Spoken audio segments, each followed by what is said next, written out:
Imagine the AR-15, which happens to be the rifle you'll find most often in American homes, might be stripped of its Second Amendment protections. This isn't some far-off theory we're tossing around. It's actually playing out right now in several states, and the Supreme Court is getting ready to decide whether states have the power to completely ban these kinds of rifles. We need to dive into what's going on with this crucial case that's about to land on the Supreme Court's desk. Before we get into the details, I need you to do something really quick. Smash that like button right now if you care about protecting your Second Amendment rights. It only takes a second, and it makes a huge difference in getting this information out to more people who need it. Also, if you're not already subscribed to the channel, hit that subscribe button and turn on the notification bell so you don't miss any future updates on your rights. Trust me, you're going to want to stay informed about this stuff. Let me walk you through a major rifle ban challenge that's now sitting in front of the Supreme Court, with a conference scheduled for December 15th. The case I'm talking about is Vermont versus Cook County. In this situation, you've got everyday citizens teaming up with groups like the Second Amendment Foundation to fight back against Cook County's rules. What does this ordinance do? It makes it illegal to sell, hand over to someone else, or even keep what they call assault weapons. The county's rules specifically name around 100 different rifles as these so-called assault weapons. But it doesn't stop there. They've also got what's called a characteristics ban, which means if your rifle has certain features like pistol grips, stocks that fold, muzzle brakes, or flash hiders, it could also get labeled as an assault weapon. This case is trying to build on something Justice Gorsuch said after the Snope rifle ban case got turned away last term. When that happened, Justice Kavanaugh actually came out and said it's about time for the Supreme Court to look at this issue, and he suggested they'd probably take on a rifle ban case within the next term or two. The people bringing this lawsuit forward are pushing it as the right case at the right time to make good on what the Supreme Court promised. Now it's heading to Supreme Court conference on December 15th. So in just the next month, this incredibly important rifle ban case will be in front of the Supreme Court, and we'll find out if they're actually going to stick to their word and deliver on that promise they made when they turned down Snope. Let me explain how we ended up here. Go back to 2021, and that's when this lawsuit got filed in a federal district court in Chicago. The people bringing the case challenged the county's ban based on Second Amendment grounds. Then in 2024, while everything was still working its way through the courts, Illinois went ahead and passed a statewide ban on assault weapons and magazines, which basically covered the same territory as Cook County's restrictions.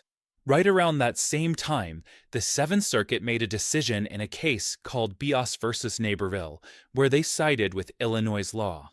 Their reasoning?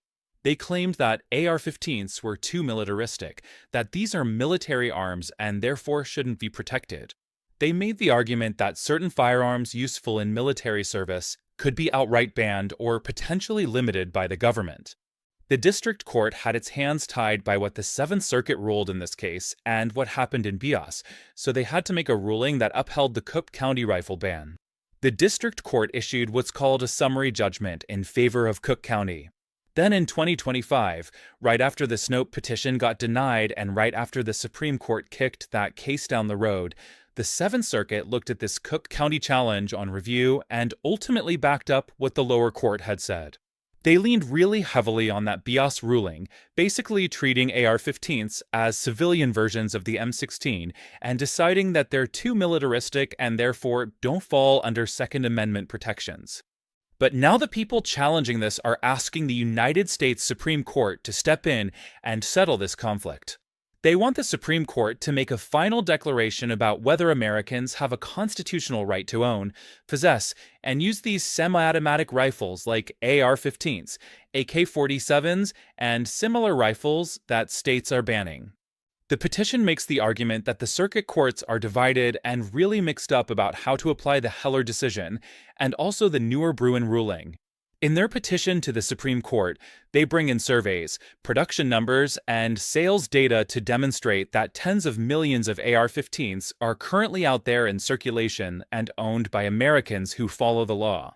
They show that these rifles get used for things like defending your home, shooting at targets, hunting, and other legal purposes. So they're not just military weapons that only see action in military service. Remember, we're talking about semi-automatic rifles here. These aren't M16s. They're simply civilian AR-15s. But the Seventh Circuit said they're basically the same thing, and therefore they're similar enough, and don't get Second Amendment protections. The people bringing this case also make the point that if the Second Amendment doesn't protect the rifle that more Americans own than any other, then according to that same logic, no other firearm would be protected either.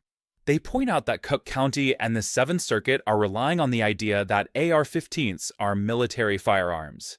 However, this useful military service analysis that the Seventh Circuit and other courts used was never actually part of the Heller or Bruen analysis and therefore should be thrown out. Right now, Cook County has fired back at this petition to the Supreme Court by arguing that the court should once again refuse to review this rifle ban case, claiming there's no split among the circuits and that lower courts need more time to percolate and issue rulings and decisions before the Supreme Court gets involved. First off, they say there's no circuit split.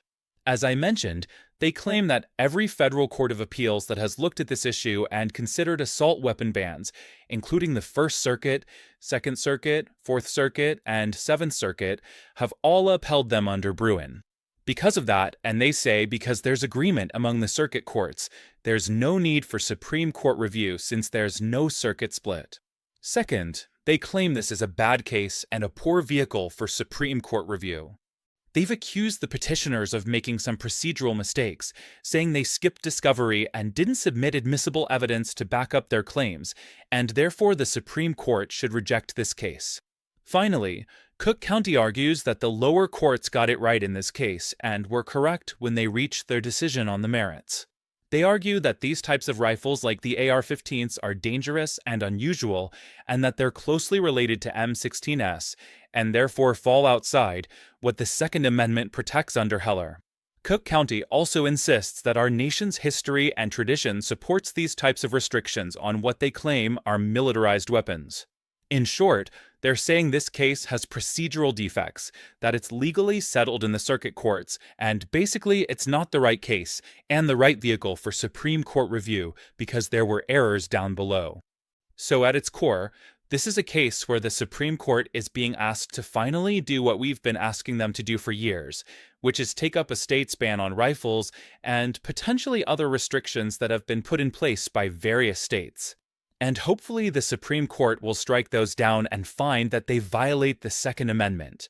This case wouldn't just impact Cook County and that ordinance. It would also impact Illinois' rifle bans.